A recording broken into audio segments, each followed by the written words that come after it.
Clash of Clans podcast, special episode 24.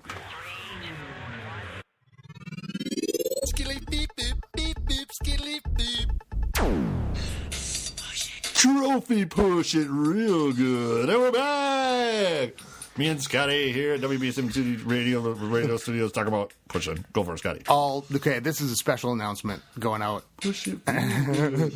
to everybody out there. The episodes you're about to hear, we were kind of in the early stages of, hey, this is what the trophy push is going to be. It is November 9th through the 15th. We've decided, based on who we've got coming and what's going on right now, to open it up. The only catch with that is... that we have to have people that are pretty high in. Again. We got alerts and dingles and little dilly-dallies going on. It's 9. Salt and pepper here. Pushing it. Yeah, that would be awesome. Salt and pepper. S&P, packing and macking. Yeah, right. So 9th through the 15th, we're looking for people actually that are at about master's level right now and above. So that way we can get to the top 200 in the world. There's a lot riding on it. More than I can say on the air. Okay. Yeah. Interesting. Anyways. So get in there and find out what the scoop is. No, I can't really. Anyways. So it's opened up. Here's the information. The way Scotty's looking at me, I think he's going to try to burn me somehow. So we'll see what happens.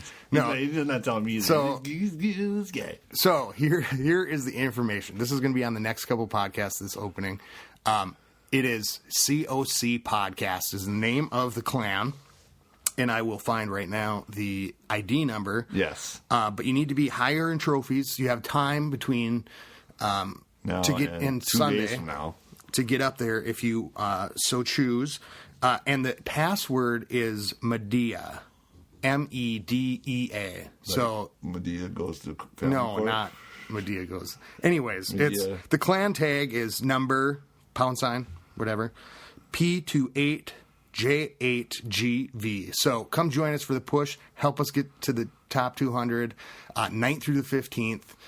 Great people in there. Going to learn a lot. And I'm excited about it. So we started pre-pushing. We'll talk about that on the episode. All right. Hey, by the way, before we go, thank you for saying # symbol, not hashtag. Hashtag. Later, gang. All right.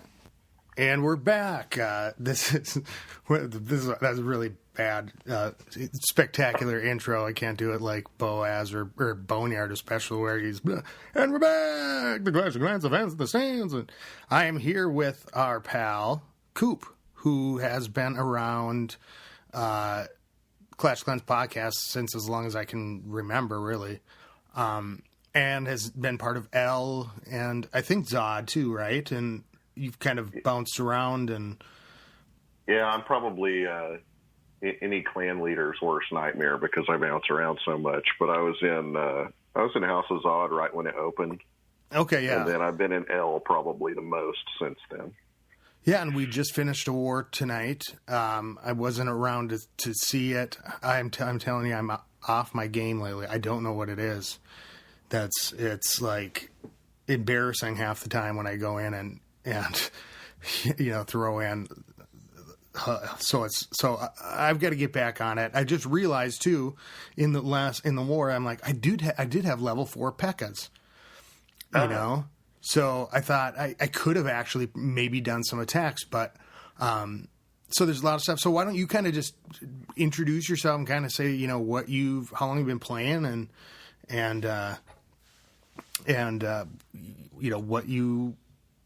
where you've been in the game. Like okay. You said, you told me beforehand that you had been in a couple different clans. So okay, well, so in the game, most people that have met me in the game know me by R. Cooper Katie, which is my main Clash of Clans account. And most of the time I get mistaken for a girl with that kind of a name.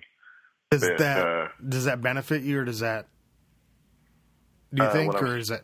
When I'm spying on a clan for one of my other accounts, I think it does, because they're more likely to trust a girl. Oh, okay. But that R. Cooper Katie moniker I've got 3 kids, and my first child's name is Catherine, and I got invited to Gmail right after she was born. And so I picked R. Cooper Katie, and it's just kind of stuck. So if I'm playing a game, that's normally who I am. That's nice. Yeah. But I've been playing since middle of August of 2013. A Town Hall 10, but relatively early on in Town Hall 10, at least in the amount of time I've been at Town Hall 10. Troops are pretty respectable. I've got my Golem maxing out right now. Very nice. I've got my second Inferno Tower maxing out, and the other one's already maxed. That's always like, you know, I think that makes the biggest difference, because when I see those, I no matter what, I'll look. It makes a huge difference whether or not I'm actually going to attack. Just seeing the Inferno Towers. Right. Yeah, I don't know if they really make all that much difference, except when I know when hogs attack, they make a big difference. But oh my God, I know a lot of people next to me, I'm sure. Yeah. I think that's what happens is you just get, it's like throw your town hall outside, if you want, and then, people don't really go for it. But yeah, but I rushed my town hall to about town hall 7 or 8, and and I was in one clan, like started a clan with somebody, when you're in global and people are offering free elder, and I was the third person in a clan and stayed with them for a couple of months, maybe 4 months. But it was a clan that a guy started with his kids and his wife, and somebody said something bad about one of his kids one day, and the whole clan kind of fell apart. So I don't really count that. Okay. Yeah, I can imagine how that could go pretty bad. But I've always been pretty active in the Supercell forums, and there was a clan that I found in there called Bad Rabbits, and they're a clan family. They've got when they had the most clans, I think they had 7 active clans, and generally speaking, they were always membership between 45 and 50. Wow! So it's pretty nice. It's kind of a situation where they had the flagship clan that was Bad Rabbits, and that's the one that I applied to first, and they're just really good. They're a really good community. The leadership is really solid. It's a complete dictatorship, but I think that works really well in a game like this. You're either in or you're out, and that's really how Bad Rabbits works. Yeah, how was it all coordinated? So you applied to this clan, and then you got in, and then and it was just maintained through. Was it offline chat? Was it? Yep.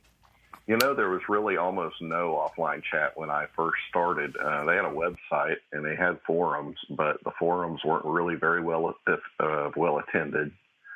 They used a program, but I can't remember what it was because we had to stop using it because they came up with a membership limit, and we were above that. But the leader. So a quick shout out to Princess Pants, who's the leader of Bad Rabbits, along with her husband, that goes by Harshaw in the game. Princess Pants, that's a great name. Yeah, isn't it a good name? Yeah. She ran all the clans, which means she could pop into any clan, and immediately one of the co-leaders would make her leader. And she ran everything, and she kept an Excel spreadsheet with everybody's stats on it. And depending on which clan you were in, you had different activity requirements. Oh, okay. And so like the main Bad Rabbits account, the mothership, you had to have a tremendous amount of activity. So we routinely had members that were donating 5,000 and 6,000 and 8,000 troops per season. You would make requests, and within 3 seconds, you'd get exactly what you asked for. It's really like nothing I've ever seen in that respect. That's great. Well, I suppose they got the players that really wanted to play, and you know, in through that kind of selective process, and you kind of get like a core group of players that play the same or want to play the same. Yeah, and I think that the best way to describe Bad Rabbits is it's a really great Clash of Clans community. They are not like wars really impacted Bad Rabbits because it's pretty much a farming clan. People do what they want to do, and so when wars started, they made a new clan, a Bad Rabbits War Clan, and they war all the time. But it's been a struggle to try to get the other clans excited about warring. Well, warring is exhausting sometimes. Yeah.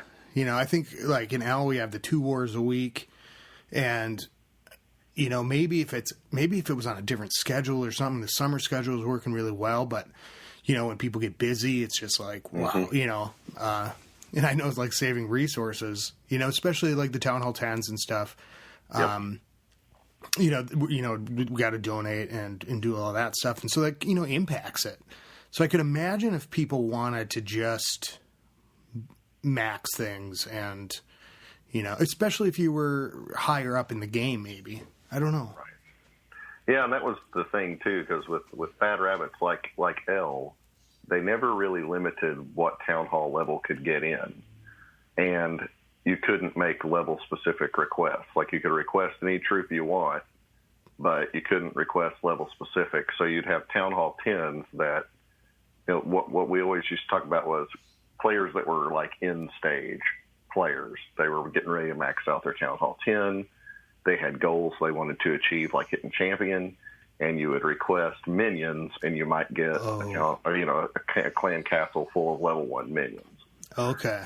And that was really the only drawback. And you know, more often than not, you got high level troops because that's just who played in the main clan.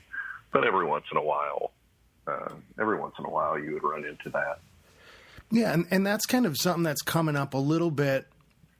The leaders of the families have been talking, you know, about the upcoming trophy push, and maybe I'm getting off topic here, but we can always come back to whatever.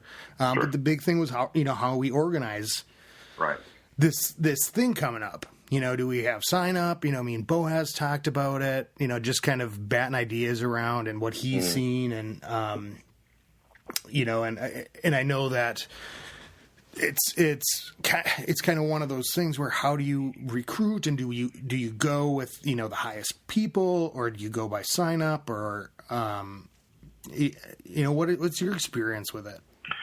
Yeah, so I've done a fair amount of pushing within the game. A couple of little pushes that were with just this, that, or the other clan, but Bad Rabbits, they push. They've been pushing once a quarter, but at least twice a year. Okay. Because again, as a farming clan, they're not pushing very often, but when they do a good job. The first one that I was in, I think we maxed out at 287 in the world. Wow. And yeah, well, and then the second one that we did just in this last summer, I guess it might have been fall. I think I was looking it up. I think we got to 147 or something like that. Top 200 was the goal, and basically when we formed the clan, we were at like 215, so we had to amend that pretty quick. Wow. But the way we did it, and I'll also give a quick shout out to Natalia, who's I guess she's the leader of Kent Farmhouse right now. And she's doing the kind of managing or figuring out the trophy push. Yeah. And she's been really active and awesome. So yeah, big shout out. She's also from Bad Rabbits. So you know, I think you guys were talking about that one day in the chat or something. She was part of the last push. I think Bryce might have been too. But the way we always did it is we would form Bad Rabbits Inc., which basically was whoever wanted to do it from all the Bad Rabbits clans, and anybody who's ever been a Bad Rabbit was also open if they were still active within the community, then they would jump on too. Okay. And basically, we would open it to Town Hall 10s first. And then if we filled up with 50 Town Hall 10s, the name of the game is getting as high as you can in the rankings. So Right. if 50 Town Hall 10s want to do it, then a lot of times we'd have a secondary clan that would push at the same time. That might be, the 52nd and through 58th Town Hall 10 that wanted to do it, and then all the Town Hall 9s and Town Hall 8s that wanted to push. But generally speaking, we had a mix of Town Hall 10 through Town Hall 8. And in fact, last time we pushed, we had a Town Hall 8 make champion. So Wow. you don't have to have just a bunch of Town Hall 10s to do a successful push. Yeah, and that's what because you see like these Town Hall 3s, or something. I'm hoping for champion. Yeah. And so, I guess, like, how did you start to figure out when did you start? Because I don't know if you've heard the episode where me and Boaz talk about it or not. Oh, yeah. Do you, so we've got the push coming up on November 9th through the 15th or 8th through the 15th. Right. So that's going to be, that's going to give us some time. Yeah. But what will you do? Or, what have you done to get prepared, that kind of thing? Like, So what I'm doing right now is trying to figure out the base that I want to use for the push, and usually I work with hybrid bases, so you can just swap out your lab and your town hall to and not have to jockey around with it too much. Okay. And then I'm just gonna when you're pushing, you got to go into it with max elixir because you're going to run out. When you get high enough, well, I don't know, I have a story about when you get high enough. I would normally say once you get high enough, you got to go in with all your spells. You got to go in with a decent army just to get 50% in the 1-star. Okay. But so you're going to run out of elixir. So generally speaking, I try to go in with max elixir, a decent amount of gold, but unless you're just really pathetic at getting stars, you're going to have gold. Okay. You have to be picky when you get up really high, but you don't have to be very picky at the beginning, and you're going to amass some gold, especially with the new bonus that they just came out with. The bonuses. Yeah, we should come back to that because that's made a difference. And then, so I heard your show with Boaz talking about it, a couple of episodes back. And, one of the things that I do when I'm getting ready for a push is make sure that I have gems, because when you're pushing, it's not like you can jump on, do a raid, and then jump back off while your army builds. You've got to usually commit at least a couple of hours to pushing, because you're going to lose all your cups or trophies or whatever you want to call them. As soon as you log off, you're going to get attacked once you get to a certain level. And if people are revenging you, then you could get hit for a massive amount of trophies. So you got to commit time. If you're not willing to commit time, I suppose. Because if somebody revenges you, now would it be somebody that you had hit a long time ago before you started, or would it be somebody in the push?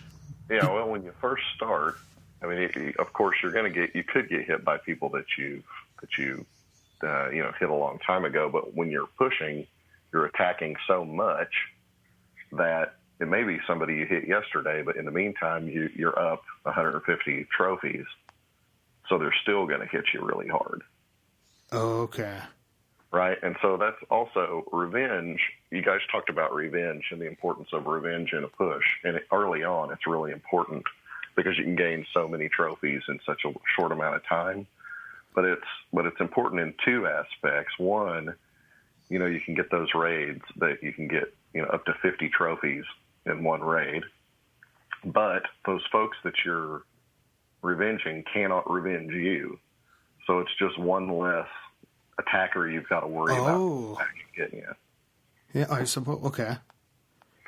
That makes a huge difference. Right. So you need some gems. If you're fundamentally opposed to gems, then you don't have to have them. But I normally go into a push with 2,000 gems because I know I'm going to be boosting like crazy. Okay. Yeah, and like I don't gem my like buildings, or I don't go for the loot, but I do boost my spell factory a lot. Oh yeah. Just because it's like if I want to play, I want to play, and this nice 1 gem boost is great. But I figure for the amount of time that I put into it, and everything like that, that's not really a big deal to me. It's when we see we run into these war clans, and then you can tell like they gemmed it to the top. Spent crazy amounts of money, and then in that way, it also kind of keeps me, and I know Boneyard too, in sync with how most people play the game. Right. So we're not sitting up there at, completely max Town Hall 10 with, and that's fine. But it just kind of, we didn't do it at the beginning, and then it kind of made sense not to as we, and I couldn't afford it anyways. Yeah, me neither. It's like I'm a married guy with 3 kids, so, I can accept spending the amount of money on gems that I would spend to go to the movies or go out to dinner. But, beyond that, it's just not something I'm willing to do. Yeah, exactly. So, okay. So definitely, having gems. And so, okay, let's say it's starting on we're within 2 weeks almost. Or actually, we're within less than that. Yeah. What do I do? I'm sitting at about 15. Oh shit! I just realized I really have little time to get my queen going to 15, and that's been my goal. Yeah. Before the push. What level are you at? 14. Oh, okay. We still have time. And I'm less than 10,000 dark elixir away, but it's been rough trying to get there. Yeah, that's one of the things you have to be careful of. Like before I started upgrading my last Inferno tower, I had to think to myself, now if I'm going to be part of this push starting on the 9th, I got to make sure it's going to be done, because you don't want to have upgrades running during the push. Yeah, right, exactly. Because you're going to hopefully get at least a few trophies through defenses if you pick the right base. And I'm going to start out with a base that's really been good to me during pushes, and it's really an unorthodox looking base, but you'll just have to look at it when we start. Cool. Yeah, because I suppose I suppose it's going to be a lot different than War. It's going to be a lot different, than anything else, because you want to go in, you want to maximize, right, the time it takes. And now so you would say like max elixir? Oh yeah, you definitely want to have max elixir, at least 7 million elixir. Oh god. When you're going in, because you're going to be just going through it like crazy. Some of those gems that I normally have, it is going to be buying elixir at the end. Oh, okay. And another thing, just real briefly, as far as the sign up process and making sure that you have people that are committed to it. When I was listening to the episode and you were brainstorming about how to do this, and one of the ideas was to push a couple of days in all the clans and then assemble the top 50 out of those. And I suppose that's a way you could do it. But to me, the push is like, I don't know, like summer camp, right? Right. You go away. Yeah, you leave your clan, you go to the war clan, you get to know the folks in that clan, and the push is really more about pushing, not whatever the ranking that you get at the end. It's about everybody pulling in the same direction, and everybody is focused on just trophies, and we're not trying to upgrade stuff or get loot. And it's really more about the journey of the push and not the final result. So would you say it would? So let's say the push starts on the I can't remember it, 8th or 9th. I'm not sure. I think it's the 9th. 9th. Yeah. that people assemble a few days before that. Yeah. And, So we normally would assemble the day before. okay. And I just actually had a brainstorm while we talked before, and I was thinking of the line chat. And I have an Exace, and I just went and started a new clan. And so we will, I guess, put it out there. What we'll do is we'll put it out there because I think we want to do it within the family. So if you're interested in the trophy push and you want to know information about it, maybe you should join one of the families now and at that time. And I think your idea is just right. It's like, okay, so we have Nat who could go in as leader and only accept the TH10s to a certain point till we see, who else is left over that day. Invite only, Right. check it out, get those people in there, and then at that point open it up to the rest of the people, and then fill it up. Right. I think it just needs to be a quick process instead of if we sign up now, and see how many we have. If we just did it that day, it's going to be probably the same amount of, if we let people know it's coming up, that we'll do do the thing. And then Exace can leave because he's not going to be very good. Right. Yeah. The only thing about signups in advance is it lets people know, hey, you're in, and so you need to prep. Okay. But if people want to be in the push, then they should just start prepping. I mean, it's not too early right now, especially when it comes to wrapping up upgrading things. That stuff's got to get wrapped up. Right, because we could always, anybody that wants to push can push. We don't start a different clan and do two. If we want to do it that way. If we get enough people, if there's enough 8s and 9s that want to do it and see where we can get with 8 and 9s.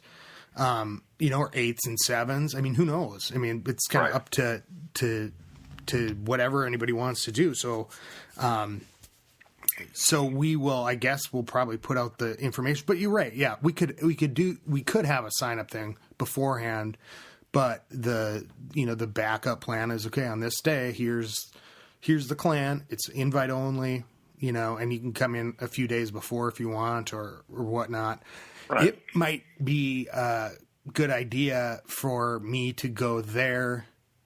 I'm thinking even for next week's wars, and not have. I could put Exace over in L, and then the people who want a war that week, and who are still going to prep, they can stay in L and do that, and then the people that are for sure going to be going in, I could be over there resting and just farming, right, my brains out.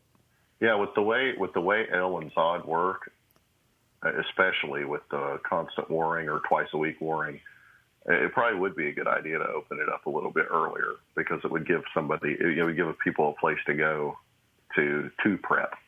Okay. Yeah. And I think maybe that'll be the next thing to talk to Nat about and anybody in the chat. And then, cause it started, at least I spent 40 grand on it. I'm in my own clan again, having a vacation. Enjoying one other thing or a couple of other things about pushing. It's important that you set yourself a goal. Like we would always set 10% above our personal best. To try to push to attain. Okay. And always make sure that we have rules in the push clan. Like we always had rules like you're allowed to request certain level troops. Where I think, normally we don't do that. And you're expected to absolutely honor all the requests. Right. Yeah, that would be specify the level of troops. And, and I think we do it in war really well. Mm-hmm. It's only max troops unless, people say otherwise. But yeah, I mean, I think if we're all Town Hall 10s, then it's probably pretty likely. Yeah, so that would mean I'm going to have to get a lot more dark elixir and a lot more elixir before. Yeah, but once you get up high enough, the dark elixir isn't really a problem either anymore. Oh, that's good. I remember that from when I pushed the last time. It was like all of a sudden I was amassing dark elixir. Yeah. But now I can't use hogs.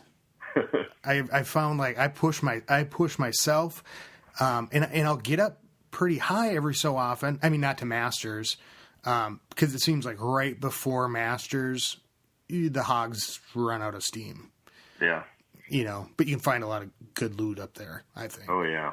You need the Balloonian. Well, that's where it's at. I made my first balloon minion army today. I used to do it a little bit, but I figured, you know what? I better start practicing for the push. I don't know if that's going to get me elixir or not in the meantime, but at least, it's coming up quick, and so it's like you don't want to make those stupid mistakes, during the push. So, so you do the Loonian. Yep. And even when I'm farming elixir, I use it. I just, I have, of course, max balloons and max minions. And when I farm with Balloonian, I go in with 20 balloons and the rest minions. And usually that's enough to get 2 stars. So I got my bonus, and then I can usually push far enough into a base to get all the elixir. You just have to be careful with the bases that you pick. You're right. So what are the things that you like? Just obvious no-nos, like you don't. Well, max air defense. Okay. Obviously not those. Max air defense, and if I can find single target infernal towers, then I'll usually go after those, because the multis, even though like a balloon is pretty stout and it can last a pretty long time against the multi-target inferno. Right. I don't take any spells with me, so there's no freeze or anything like that. It's just whatever I can get with the army. Okay. So I look for that kind of thing, and then just as long as I can cover my elixir cost in the elixir that I pull out of the base, I know that I'm going to get 100. I'm going to get 65, 100,000 elixir just in the bonus. So. Ooh, I don't have to, that's how I make my elixir. If I maxed out elixir the last time I maxed it out. So you cover your costs and go and get the bonus. Right. When you get to Master 3, you get 100,000 elixir for a win. Oh, that changes things a lot. Yeah. That really changes things. Because that in itself is what I hope to pull out of something, with spells and troops. So, it's given me ideas. Have you tried the pig dog, the lava hound? I'm not really very much. I don't see the point in it. It doesn't take anything out. I don't have any use for it at this point. Right. Well, and I wondered. Well, I guess when you're trophy pushing and people are attacking you, you'll start to see people that obviously maybe use those things. I'm just thinking, because when I put my town hall in and I try to climb some trophies, and maybe I should do that now and just start to get up there to do the bonuses. But then if you get hit a couple times, then you're draining all your it's been a long day. The expos and the infernos and all that. And so you get hit a couple times and then finally they'll do it. But, I've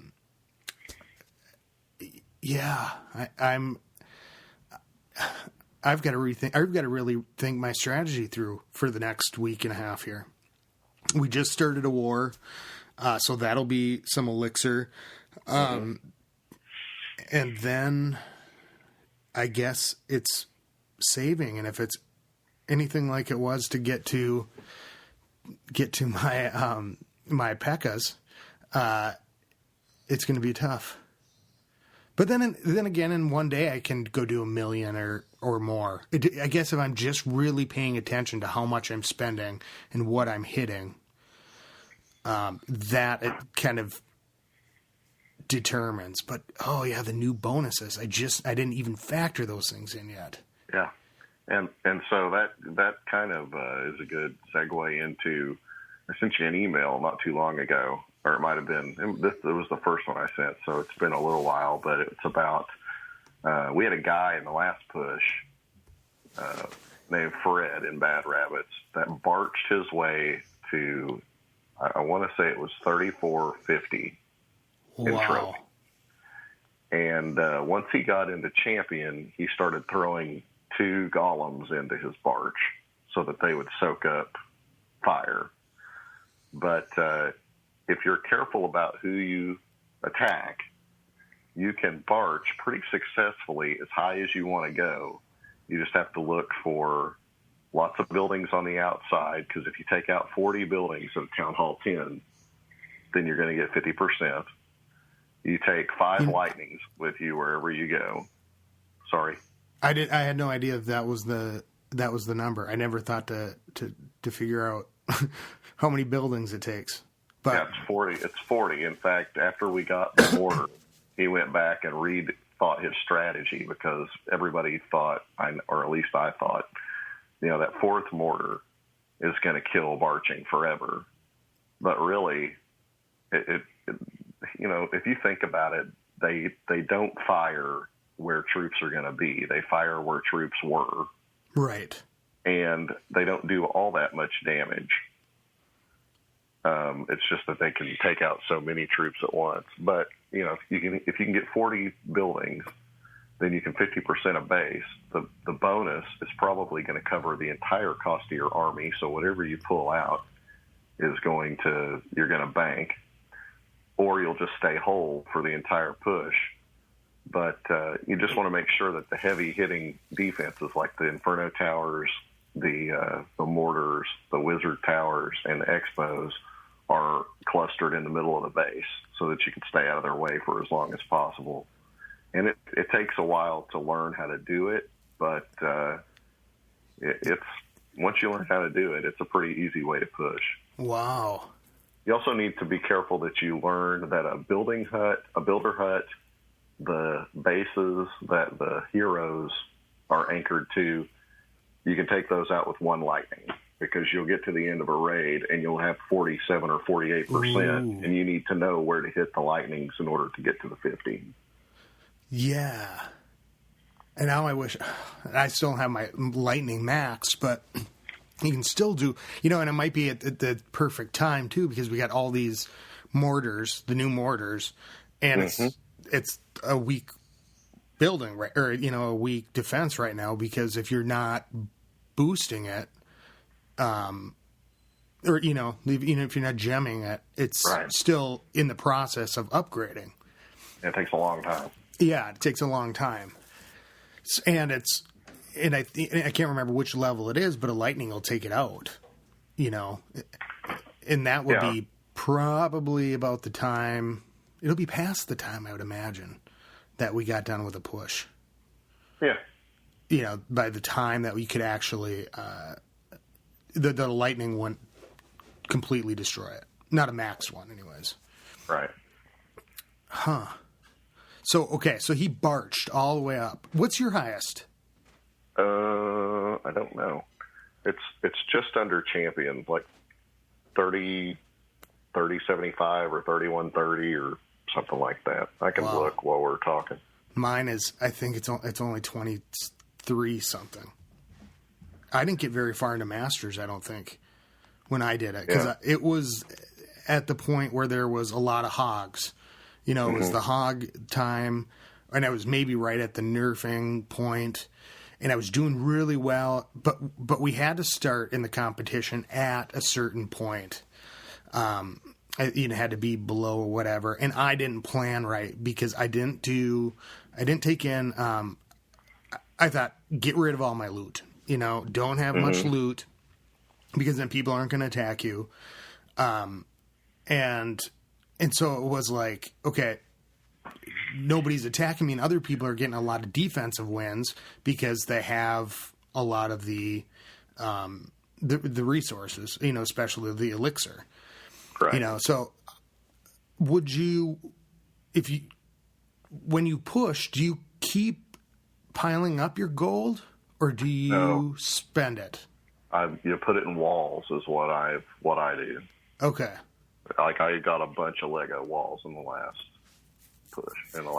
I got a lot of Legos. Because that's what I did in the push too, and I think Boneyard and I were talking, and of course we're not super experienced with it, so we're talking about it, and then we actually did we'd save up our gold, and then it was kind of back and forth. But okay, so gold's going to go into walls. Yep.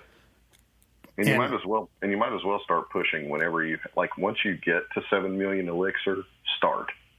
Because hopefully we're not doing that thing where you start at 2,300 and see how fast you can push. No, because if we want to get up that far, it's if we're just doing a one instead of like competing against this clan against this clan, and we're doing one push as the Kryptonian family.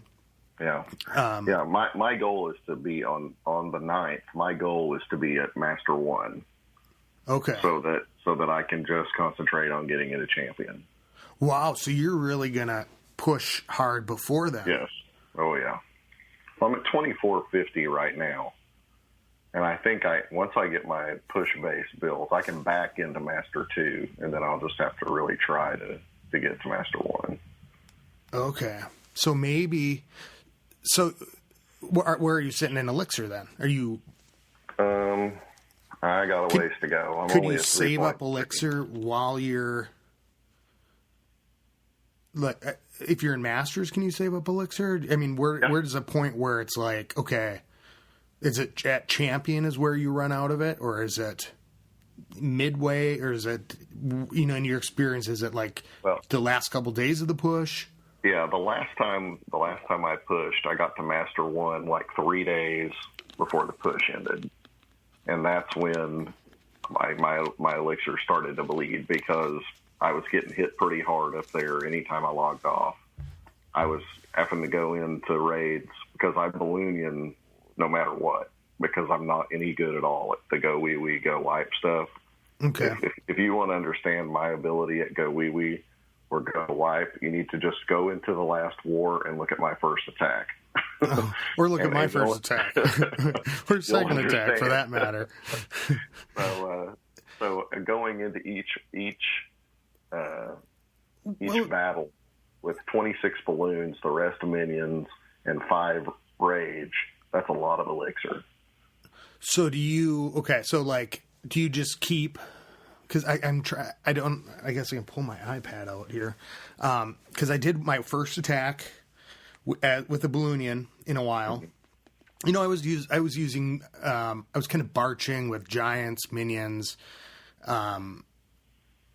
archers, and barbs, and just kind of doing it that way to save elixir. And I'm going to run out of battery here on my iPad. So it's part of the problem about getting to emails is that my stuff runs out of power. I could plug it in, but anyways, I can't. I just put all four of my regular barracks with balloons, and then the rest with minions. Mm-hmm. Is that what you do, or do you count out specifically? I count out specifically. Like if I'm gonna farm with Balloonian, I'm gonna go in. Well, as high as I am now, I'm in Crystal 1 right now, so I've kind of transitioned into 24 balloons and 60 minions right now, and then I'll go up to 26 balloons when I get a little higher. But each time you add balloons, you've got to find more and more elixir. But once you get up there high enough, you're going to find elixir. So when I'm building, like right now, I'm trying to build up to Master 1. I'm really picky about the base I hit. Like if it's 34 trophies and it looks pretty easy, then it doesn't matter how much elixir is available. I'll hit it just to get the trophies. But generally speaking, I'm going to be looking for a base that I can easily pull 150,000 elixir out of. Okay. And then I'll get the bonus on top of it will get me up over 200,000. And I only do 100,000 in balloons for each raid, so I can bank 100,000 each raid. Okay. Because I'm looking at mine, and this is what I was doing before, and I don't know if this is actually a smart idea, but I was taking in, I had one barrack, I guess, going with dragon, because I'll send the dragon in last, behind everything. And I just pulled my first headstone. I didn't even realize what it was, and I wasn't going to do it. And I got another one, and it's in a much better spot, so I can hang on to that thing. And see, it's good that we have these headstones, because I'm saving my headstones for the push. Oh, damn it. I just pulled that one. You know what? It was in an awkward spot. I couldn't build around it. But, I mean, regardless, that would probably been a much smarter move just to hang on to it. So that's a great piece of advice. These headstones, by the way, because they said something special, I didn't get one until I didn't even really notice them. I like the look of these things. Me too. It's got the claw hand coming out of the grave. I thought it was going to be one of those things where you accidentally touched it and then it went away. But that's kind of cool, and I wonder if... But you notice we never got a pumpkin bomb this year? I did notice that. I liked the pumpkin bomb. I was disappointed. Instead, we got the outrageously, obscenely expensive to upgrade skeleton trap. And I haven't even really watched them in action yet. Yeah, I don't know. Actually, I have enough to do it. I suppose I don't really have enough time to upgrade any other traps besides the skeleton traps until then. I want to see them in action. Are they going to stick around? Yeah, I think they're permanent. Yeah, they're permanent. I'm pretty sure I read that they're permanent. That's it's gonna really ruin the Christmas decor, I think, this year with the headstone, and you've got these skeleton traps. I'm forgetting where I was, but so I've got 12 balloons, 80 minions, and 1 dragon. Yeah. And where are you? Like, where are you at in trophy? 2086. Oh, and you'd be able to pull a lot of loot with that kind of army down there. Yeah, I think that I won't have much trouble with that. And then the cost of the minions at this point is less than it would be with my hogs. Yep. And I need 9,030 dark elixir. So I basically have to farm that by Friday or Saturday. Have you ever noticed this? Like, you've got 9,000 dark elixir to get this upgrade going on your queen. And it's going to take what seems like 100 years to get that last 10,000. But after you hit the upgrade button and she starts upgrading, you'll snap your fingers and have 10,000 dark elixir. I know. I don't know what happens. It seems like any time I should just, I always think go for elixir especially with the war stuff. But the gold just seems to pile up all the time. Like I finally have my first maxed out archer tower, completely maxed, and I've got 2 maxed out air defenses. I'll have to switch my base around for the push somewhat. I don't know. Does a war base work as well? I mean, if you copied your war base, wouldn't that be? But I guess the war base, you don't have to worry about your loot at all. So you want to put that's the only difference. Yeah, so you want to keep your loot somewhat protected, but yeah, you want to keep your elixir protected. So when you see mine, you'll notice that the elixir's in the middle. The gold storages are on the outside, because if they want to take my gold, then take it, because I don't care about high that. Hit points. Right. They're pretty. Let's see, what are the hit points on those? It takes a long time. Especially for the dragons. If you get sent with an air army that way. That's some really good food for thought, because I've got Yeah, and I've got to count my buildings that are on the outside, see what I could bring inside. I think with that new mortar, I got to tell you, they need to give us a couple more walls, because you're really, like, it seems like you're going to have to really trade something off here. Yeah. You're going to end up putting a hero on the outside or a storage or something. And I haven't seen a good base yet that takes advantage of that fourth mortar. Yeah, and I'm looking at mine, and I guess maybe with the push base, I could see how it would work, but it's like I've got everything kind of set so it overlaps, but I don't know. This is gonna be tricky. There's a lot here that I didn't even think about beforehand, which is great, I guess.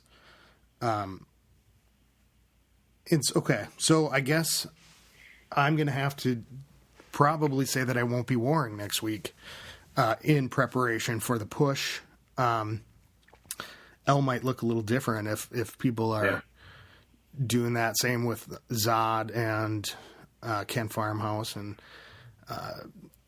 the Zone, and we'll see which people are pushing. And because I guess if there's 10 people from each place that want to push that are close to 10 or 10, then we're talking about,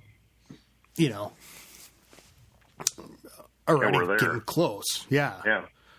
So I'll have to put that out to Nat tonight or right away tomorrow and just say, hey, I think we kind of maybe have figured it out. I mean, do you think that's a good idea? We have that thing.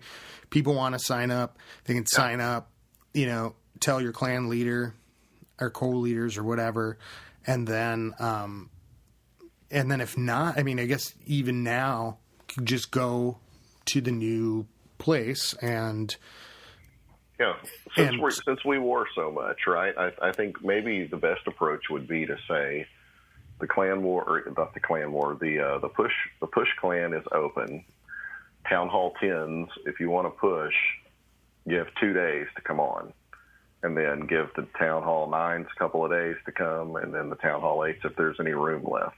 Okay, that sounds good. That makes it that makes sense, because then we start.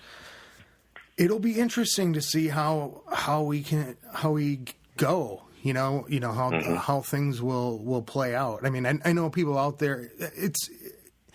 We haven't really talked about trophy pushing much since Clan Wars started, because that's kind of been exciting, in itself, and doing the battles and how things have changed even with that. But it'll be nice to do. I should tell God, like Boaz said, he goes, if you don't hate pushing when you're done, then you didn't put it all out there. Yeah. If when we get done pushing at Bad Rabbits and everybody goes back to their respective clans, obviously the bulk of the push clan comes from the top Bad Rabbits clan, and chat for the next week is just dead. Yep. I remember that when we did the push the last time. I was like, okay, I can't even, because you're on, and then you're playing, and you're doing your stuff all the time, and it's gonna be crazy. But I'm kind of looking forward to it. Just doing something different. So what are some other things? We're running at about 50 minutes. I can't remember what are some of the things we were talking about beforehand that we were gonna get into. So I do have our Cooper Katie, which is my main account, but I also play 2 other accounts, which I know Supercell doesn't, I guess, like that kind of thing.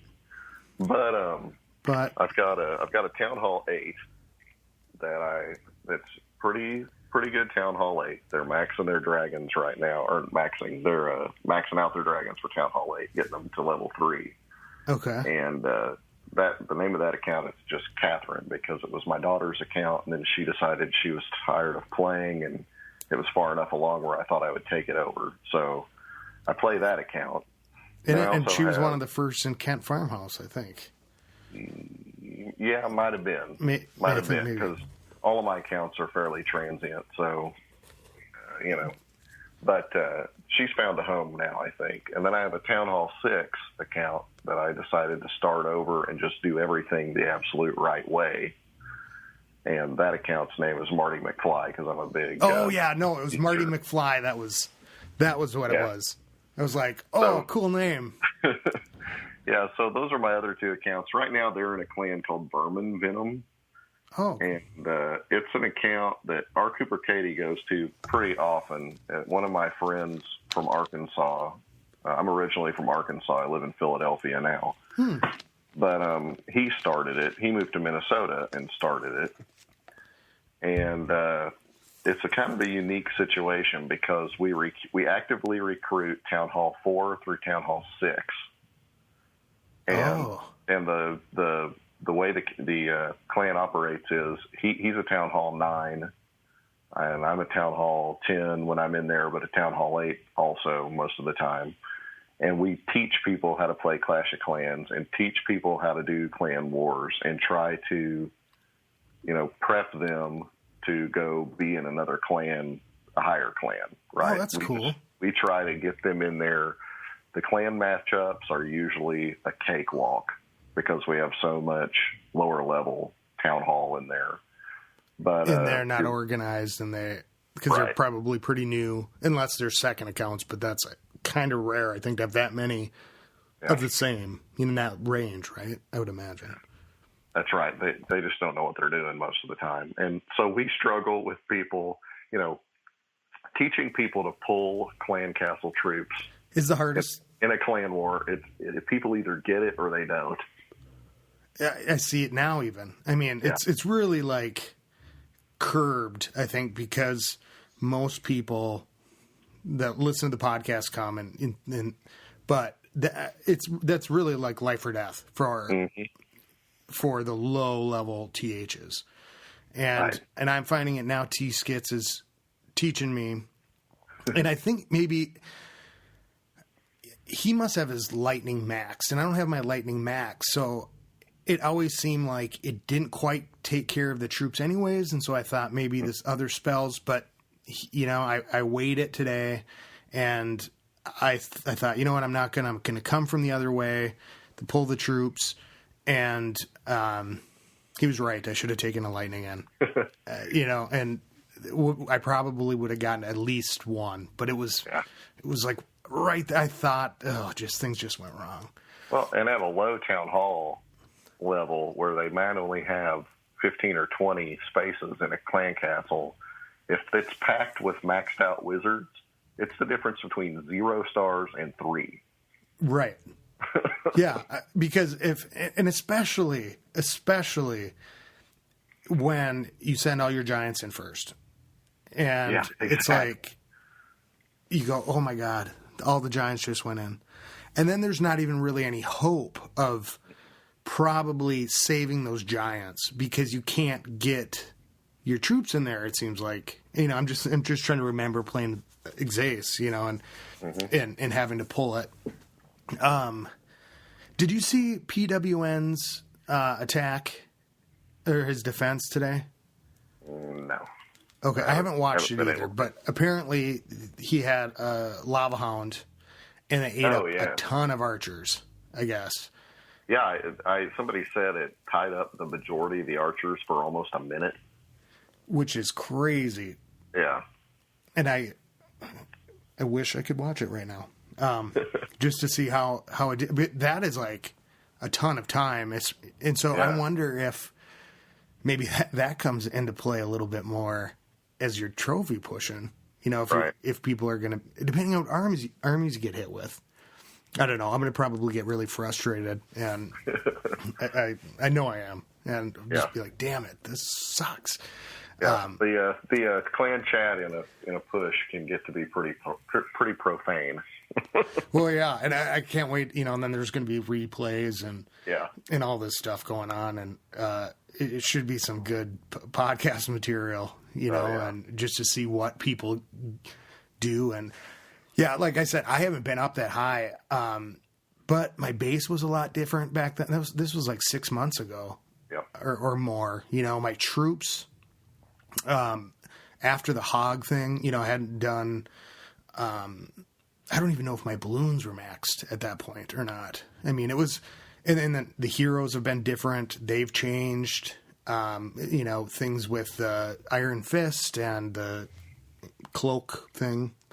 So it'll be a much different experience, I think. And I think the plan's pretty solid and how to go forward. And you're going to stick with your loon minions. Oh yeah, I'll ride them all the way. Just because that's what I'm the most. You should definitely take in armies that you're comfortable with and have lots of experience with. Yeah, and I can't take hogs in that high. So yeah, because I love hogging. Like when in that 2100, 2000, it's really about 20, 21, 22, 20 seems to be my magic number for finding like a lot of really good loot.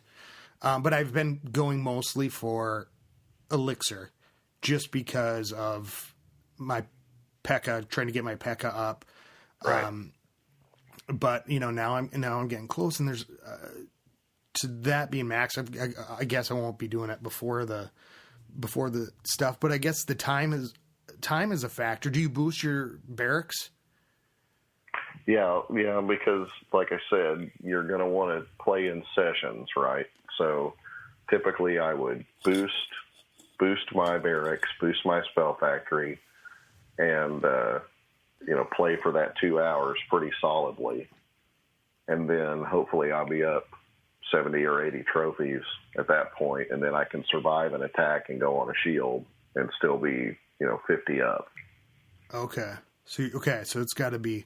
And what's a typical session? Like 4 hours, 2, 4, 6? Usually, so I would do a lot of 2-hour sessions if I was pushing on a weekend, and then sometimes I could get a 4-hour session in. Yeah. Okay, because that'll make sense. It would be kind of cool if everybody in the clan had Netflix and was watching the same thing at the same time while they're pushing. Right. Yeah. Hold on, I got to pause this while I go in. Oh, yeah, did you see that? Yeah, that was really awesome. Something to talk about besides Kill Me Now with these raids, because there's nothing like pushing or getting up there and then having that one loss and going down, and it took you that long, and it's just like, that was the most disheartening thing. Right. But maybe I'll start to put my town hall inside, because I could, but I want to get elixir first. So, this is going to be maybe 3 days before the push. I'll put my town hall inside and try to get into masters. Damn it. I don't know. Well, there's a magic level where people stop sniping your town hall, and I think it's around 25 or 2600. So you usually are okay keeping your town hall outside till you get up there, because there will be. I mean, of course, you're going to get waylaid a couple of times, but up to about 25 or 2600, you'll still find people that'll just take your town hall and leave the rest of your stuff alone, and you'll only lose like 7 or 8 trophies. That's true. And after that, people will stop? Oh, yeah. Well, at a certain point, if your town hall's outside, you're just asking to be 2-starred. Oh, yeah. Okay, I see what you're saying. Yeah, it's just, well, I'm definitely going to get one, so I'll go ahead and take all your resources, too. And that was always my thought, with some of it, like, and Boaz saying, keep your town hall outside. But like when I'd get a lot of loot, sometimes I'd go, oh, well, people would just go, well, look, I get it. I get the town hall, so I might as well throw everything I can at the rest of it. Right. Once you get to a certain level, I don't think it makes sense to keep your town hall outside, no matter what you're doing. Yeah. Well, that'll be interesting. Any new things with the update that you were excited about that you? The bonus. I love the new loot bonus. It was an unexpected delight, and the new profile. Being able to see everybody's troop levels, I really like that. Do you think that'll help with? Do you think it helps in war? Or do you think it helps in just like recruiting? Recruiting. I think it's a big thing in recruiting. So you know what you're getting into. You know, because when we recruit in Bad Rabbits, that's all by application to a website. So it's easy to go and look at people. But when you're just recruiting out of Global or inviting people into your clan, you know, you can look at Gold Grab and Friend in Need. That's always what I would look at, would be Gold Grab and Friend in Need. But then being able to see everybody's troop levels, that gives you a whole other data set to look at. Yeah, because then if you were a gemmer, I suppose the Gold Grab tells you that, and the Friend in Need, you know, Right. tells you. But yeah, being able to see, it's kind of like, the weird thing is to me, ever since, well, the 2 updates, I guess, is being able to see everybody's cards when they go into battle. Right, yeah. You know, you go, oh, okay, they've got this, and you're like, oh, you know, before it goes, they might have something else planned, and then nothing happens. Mm-hmm. But being able to see what everybody has and when it's deployed is it's a lot to take in. I still haven't quite figured out, you know, like I'm looking at it going, okay, you know, what's going on? It's nice when you're looking down in the middle of it going, okay, is everything out? What's happening? You know, which spells? And being able to see really, I mean, you can see them afterwards, but those good attackers that go in and can, you know, have these crazy cool armies is just really interesting to see. And I suppose in war, you've got a lot of time to look and analyze at people's camps and, you know, and tailor, but then in pushing, you're kind of going in blind. So you have to hit the next button. And what else from the update? Did you say another thing that? No, not this Halloween one. Not. That surprised me. Really. I'm telling you, I had no idea it was coming. I don't know why. I'm wondering how those skeleton traps will that count? I suppose a trap doesn't count against you in terms of number of buildings, but maybe it'll make a difference. You know, the thing that makes a difference on is like if somebody puts it targeting air troops and you're doing a balloon attack, then they can take out a couple of balloons because they're defenseless against them. So if you aren't quick with getting your minions out, then you can lose a couple of balloons to the flying skeletons. But the ones that are on the ground are so weak, and there's not very many of them. So it doesn't take any time at all to kill them. Yeah, that will. You know, that's the thing. I've been doing my regular armies, and since the update, I've been busy, so I've kind of been away. So I haven't done a ton of attacks or really seen them actually do anything. And I need to watch some of my replays, but most people are just going for my TH anyways and doing that. But that'll be interesting to see if that comes any factor in it. I'm going to play with the Bloonians, and I'm going to try the Dragon too, but I know that's a lot of expense for that kind of army. And then that'd be interesting to see somebody barching that much. Maybe if I was paying attention really well to the buildings outside, if I could start to really pay attention while I'm doing the other things, maybe there's ways to do that. Because I always thought, like, when I was barching, I didn't want to get too low because then I wouldn't. And I'm not a big barching fan just because I like to do some damage. And so, but I did just throw in some giants just to like absorb some fire and do that. So maybe, my head's spinning actually from all the possibilities and things I'm going to have to think differently about in the next couple of weeks. It's kind of crazy. Barching is work. I mean, like if I get really low in elixir, then I'll switch over to barch, but like barching to me is not fun. Barching is work.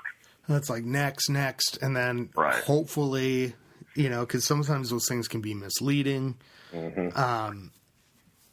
But yeah, it'll be interesting. It'll be interesting to see what how people all over in the clan decide to what tactics they use, and it'll be a good learning experience and a lot of stuff I think that can share, Right. on the podcast and just see what people do with it all, I guess. So well, is there anything else? I know you want to do some shout outs. Yeah, I got to most of them. The leader of Vermin Venom. So anybody that's a low town hall that didn't rush their base and wants to learn how to really clash the right way, check out Vermin Venom. Vermin Venom. Vermin Venom. Vermin like rats and mice and that kind of stuff. 2 words?